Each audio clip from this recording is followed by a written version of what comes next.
तो आपके फेवरेट रसगुल्ले में तो कोई स्वाद बचेगा ही नहीं और ना ही आपके चाय और कॉफ़ी में वो टेस्ट बचेगा। खैर छोड़िए, चीनी अभी ख़त्म होने नहीं जा रही है। दोस्तों, चीनी एक ऐसी चीज़ है जिसका इस्तेमाल हर घरों में किया जाता है। यहाँ तक कि इसका इस्तेमाल chocolate, biscuit, ice cream, cold drink, मिठाई और न जाने कितनी चीज़ों के उत्पादन में इसका इस्तेमाल किया जाता है।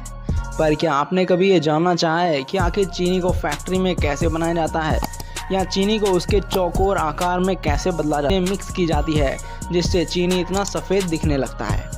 दोस्तों, आज हम ऐसी ही कुछ जानकारियों से आपको रूबरू कराएंगे और ले चलेंगे आपको एक मज़ेदार सफ़र पर, जहां आप जान पाएंगे कि आखिर फैक्ट्री में इतनी सारी चीनी बनती कैसे है। तो अभी वीडियो को स्टार्ट करते हैं।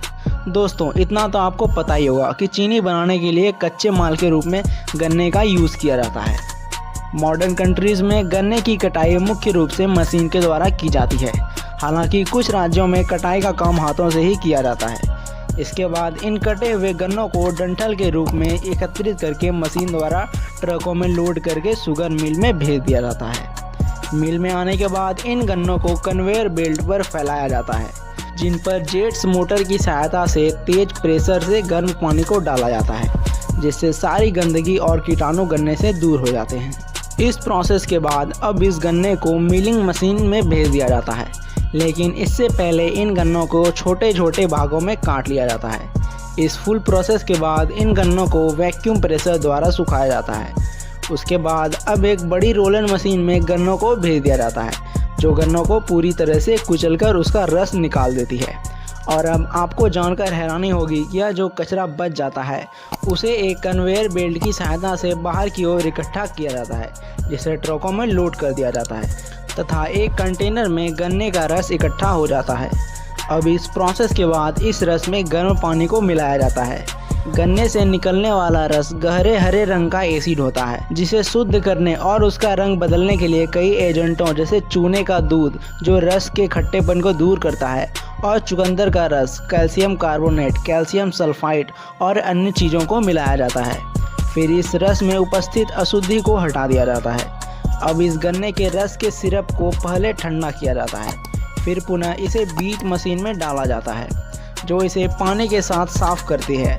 अब इस पानी वाले सिरप को गर्म किया जाता है, जिससे सारा पानी वाष्प बनकर उड़ जाता है, जिससे रस गाढ़ा हो जाता है। इतनी प्रोसेस हो जाने के बाद अब इस गाढ़े सिरप में 70% मिथाइलेट स्पिरिट और 30% ग्लिसरीन को मिलाया जाता है, जिससे कि इसका रंग सफ़ेद हो जाता है और यह गाढ़ा सिरप धीरे धीरे क्रिस्टलीकृत होने लगता है।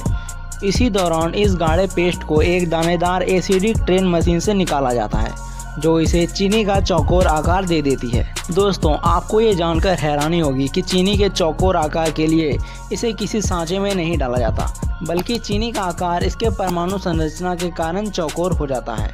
जिन लोगों ने परमाणु की पढ़ाई करी होगी उनको ये बात अच्छी तरह पता होगी। दोस्तों, चीनी दानेदार हो जाने के बाद इसे गर्म हवा से सुखाया जाता है। फिर इस प्रोसेस के बाद इस चीनी को पैकिंग के लिए भेज दिया जाता है, जहां पर इन्हें अलग अलग क्वांटिटी में पैक कर दिया जाता है। उसके बाद इसके बिक्री के लिए इन्हें फैक्ट्री से बाहर निकाल दिया जाता है। तो दोस्तों, देखा आपने इस प्रकार से शुगर को फैक्ट्रियों में। दोस्तों, वीडियो आपको अच्छी लगी हो तो इस वीडियो को लाइक ज़रूर कर दीजिएगा और मुझे सोचकर कमेंट में ज़रूर बताइएगा कि अगर दुनिया में मीठा स्वाद गायब हो जाए तो क्या क्या हो सकता है। और आप अगर ऐसे ही वीडियो देखने में इंटरेस्ट रखते हैं और आगे भी इंफॉर्मेटिव वीडियो देखना चाहते हैं तो नीचे दिए गए लाल सब्सक्राइब बटन को दबाकर हमारे चैनल को सब्सक्राइब जरूर कर लें और बगल वाले बेल आइकन को भी ज़रूर प्रेस कर दें। वीडियो देखने के लिए आपका धन्यवाद।